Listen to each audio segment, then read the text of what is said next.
What's up, guys? Mystic Fire here to bring you Black Clover chapters 178 through 180 review. Chapter 181 is gonna be reviewed later separately from this because I don't want to make this video too long, So subscribe to the channel for more content and reviews of Black Clover, Blue Exorcist, and a few more that I'm trying to catch up.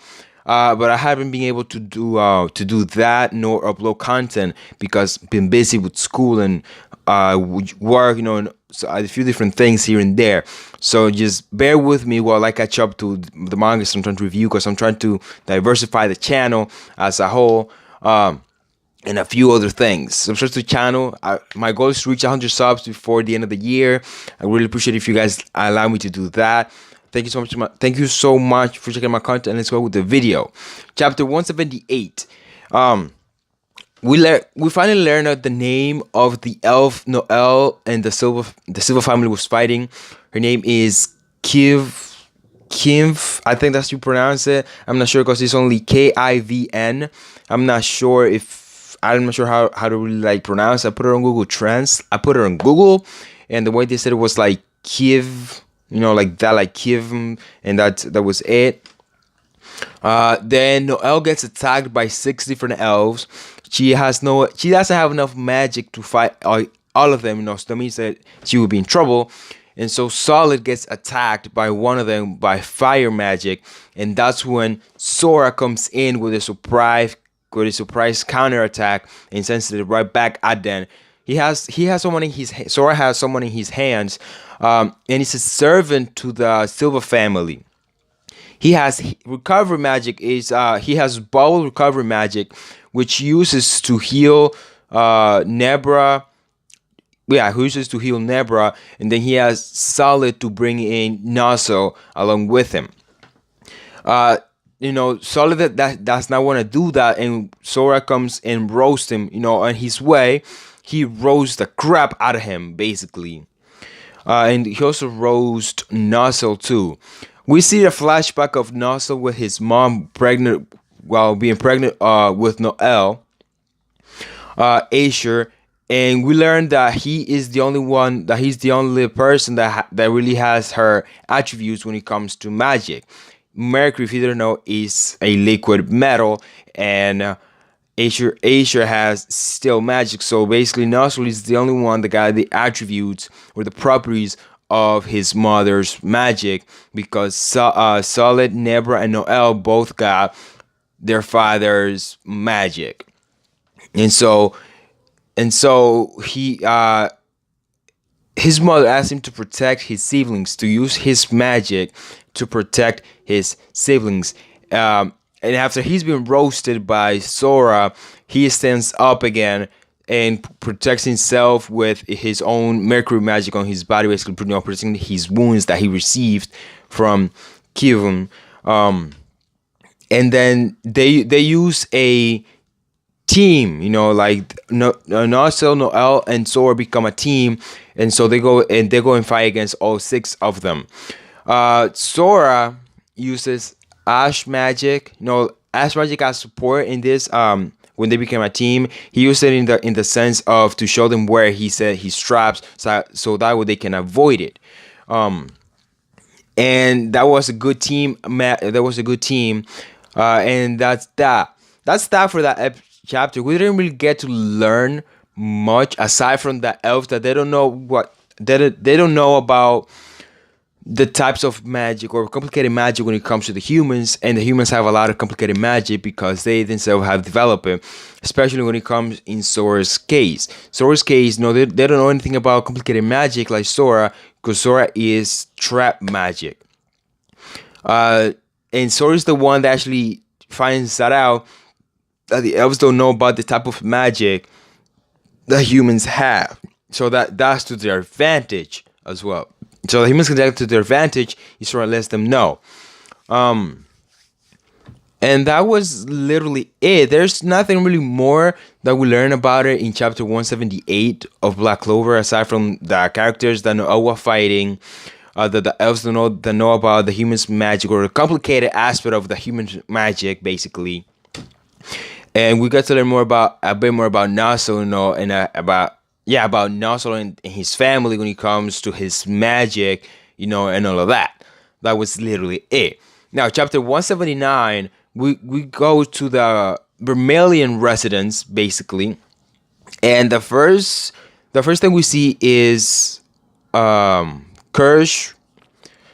Yeah, Cherry Blossoms magic. That's the first thing we see, as long with and mushrooms and mimosas guideposts. So they're fighting as a group, basically to evacuate the people. And the first person we see there is Alekdra, he's a member of the Golden Dawns. If you didn't know, I think he's a vice captain. I'm not sure if he's actually a vice captain, but he's the one that we first see. And then, as we move on, we see the Curses explaining that their magic is good for rescue. The magic is good for rescue, but they can also fight if they need to.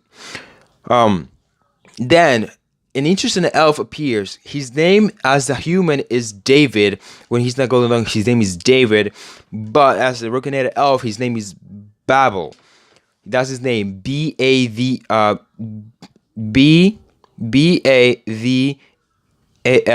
That's his name as an elf, and he seems really interesting because he seems to know a lot more than what he said about themselves. Basically, he seems to know a lot more about the spell that he's been under. And he seems like he has his, like he's himself. He's not like all the other elves that all they want to do is just kill. That all they want to do is kill people, and that's it. Kill human this, kill human that, and that's it. He seems to know a lot more than he has to, and he doesn't want to fight because he's using his head. He's like, we have there's all these guys up there in the rock, so even if they escape, it doesn't really matter. So let's avoid fighting and let's talk, which is basically what Moses says not to do. He says we won't give up, we won't allow that to happen.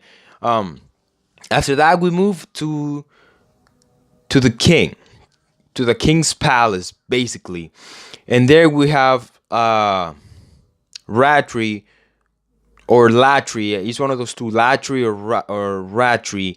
I mean, I guess since there's no R in Japanese, his name would be Latri. Yeah, there's no R in the Japanese vocabulary, so it's L, so it's Latri, not Ratri. Okay, so Latri it is.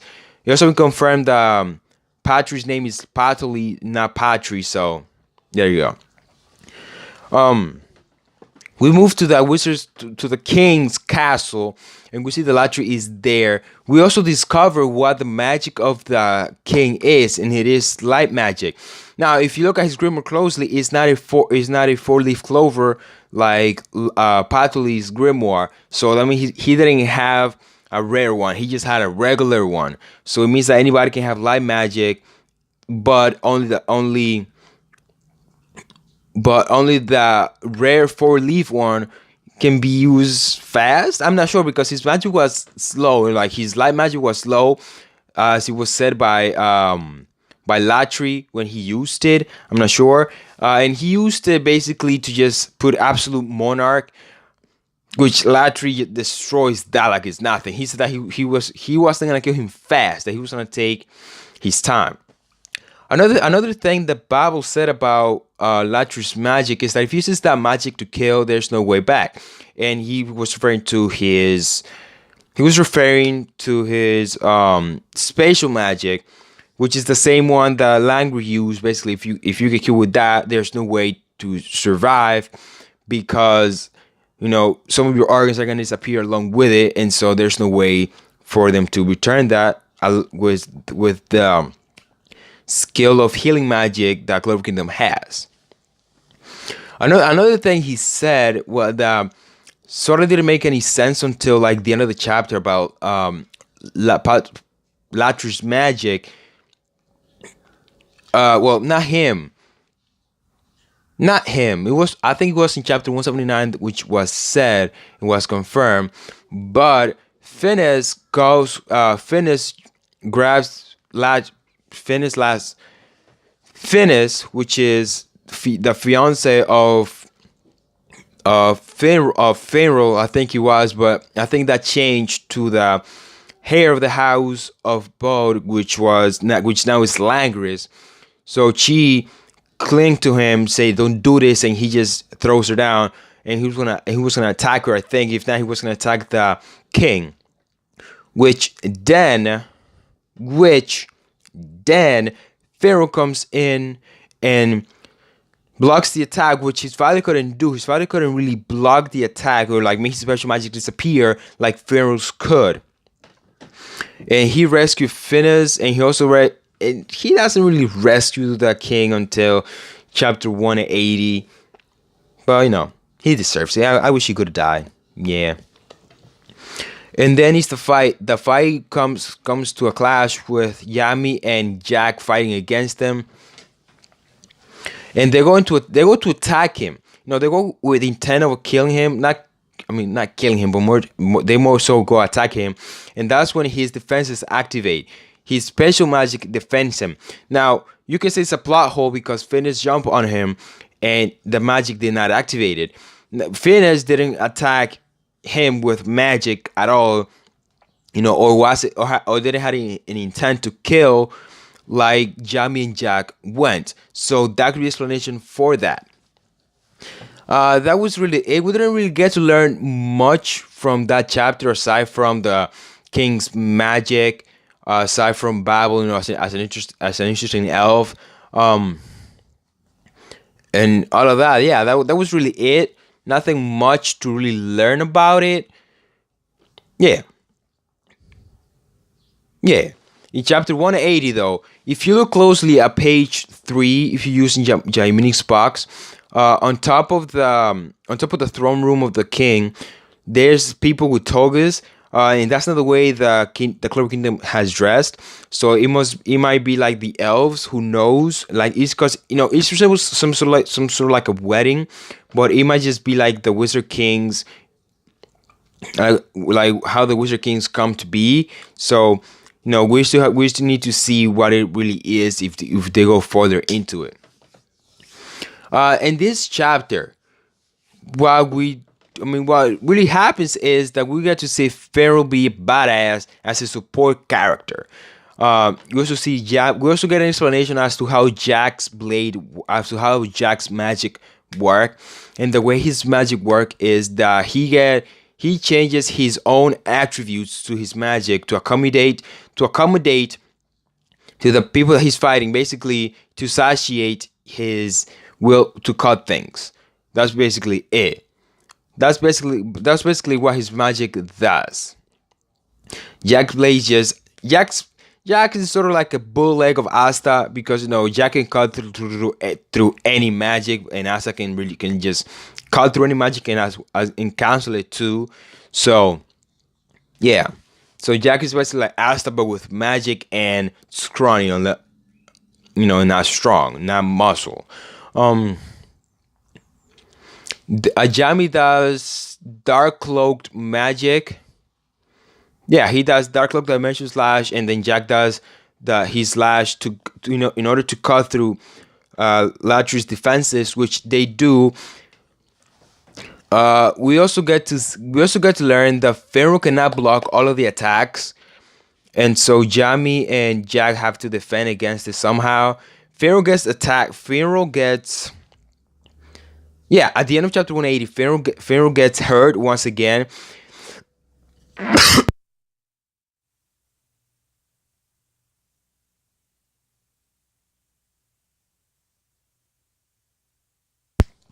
My apologies, guys. I'm a bit under the weather. Ooh. Chapter 180 at the end, Pharaoh gets hurt. He put his defenses down so he can teleport Jack and Yami's to not to Latri's blind spot, because it was basically to the front again after they dispel or after they cancel out his defensive spells, basically defensive special spells or whatever. And it was Jack's tag Lunati slash that sends the Wizard King, the king to rescue the king to the bottom, basically send him to a lower floor. So there might be a plot point later on, I'm not sure. If it might be used as a plot point later, but hey, let's see what we learn. That was really it for those 2 chapters. I don't think I really missed anything else aside from that. The chapter ended with Yak and Jam becoming face to face with Latry after they dispel his defensive special magic. We didn't get to see Babel again. And we didn't get to see the situation with Noel and the 6 elves that were fighting. That was literally it. Nothing else, nothing much more. If I missed anything, let me know in the question below. I know I'm doing 3 chapters, which might be why if I missed anything.